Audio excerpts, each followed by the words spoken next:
And we need a square and a drawing book. And I'm going to use this, and a pair of calipers, and a list of measurements that I will be taking off of Gabrielle.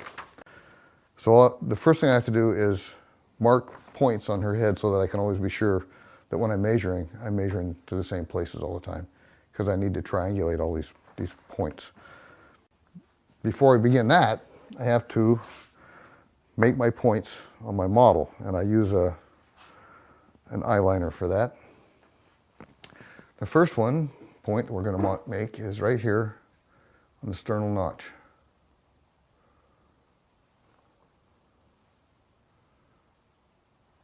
Okay, and I want to try and make sure I get everything centered. Next one is going to be right here in the tragus. Let's have you turn a little bit this way. The tragus is this spot right here, the notch of the ear. We're going to put a little mark right there. And we'll do the same thing on the other side.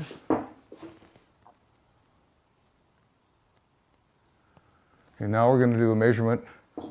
And this is, you have to be careful to try and make sure that these measurements are all centered.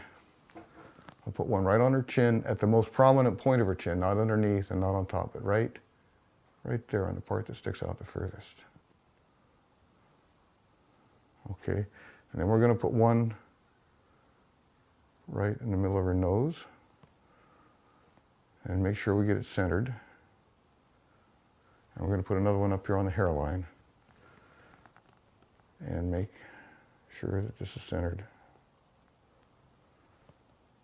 Okay, those are the basic points that we're going to be measuring to and from. On my paper here,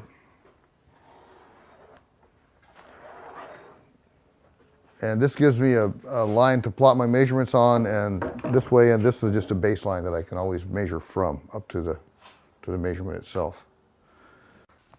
And I use my calipers like this. When you use your calipers, you can scare the bejesus out of your model with these things. So what you want to do is get close at a distance, put it up, see how far you have to go, take them away, expand them or contract them, put them back until you find the right distance. Okay, and that goes from the sternal notch right exactly to that point on her ear. Then I'm going to bring that over here, put one into the calipers at the bottom of my baseline, and then I'm going to write the number that corresponds to that measurement. I'll make a little hash mark and write number 1. And that number 1 refers to that number 1, which is the distance from her sternal notch to her left ear. The next measurement is ear to ear. I'm going to touch the calipers on this ear, and then I'm going to come over here and bring my caliper right up to her ear there very gently so I don't stab her. And then I'm going to transfer that to the paper. Now we're going to check this way. We're going to make this measurement here, left ear to chin. And then I'm going to just double check that with the right ear to chin and see if it touches in the same place. And if it does, that means that I got that spot centered and measurements are all right. If it's really off one way or the other, then that either means that she's really asymmetrical, which she doesn't seem to be asymmetrical at all, or else the dot is not centered. But that measurement came out just right. So that's going to give me the measurement for number 3, left ear to chin, and number 4, right ear to chin. Our next measurement is number 5, left ear to nose. And again, just touch her nose lightly. Now I'm going to check that against the other side for symmetry. And those are the same. Now 7 and 8 are going to go from the ear to the hairline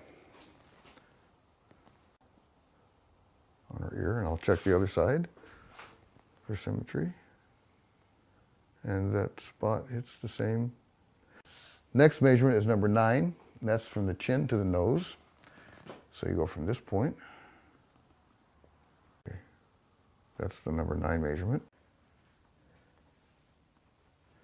Number 10 is the chin to hairline. And you want to be pretty accurate with these. Good. Now next is nose to hairline, number 11.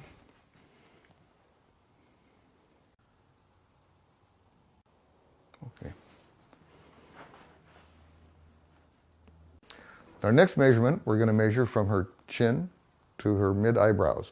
And this we're kind of going to measure that arc across there, so we would just want to get in the general vicinity because we're going to use this measurement to establish her brow line.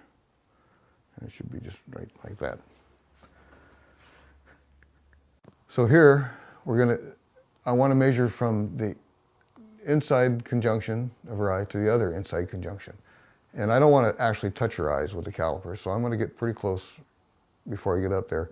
And then I'm going to put the caliper right underneath her eyes and just kind of project down from that point to the ends of the calipers, and that looks pretty close to me.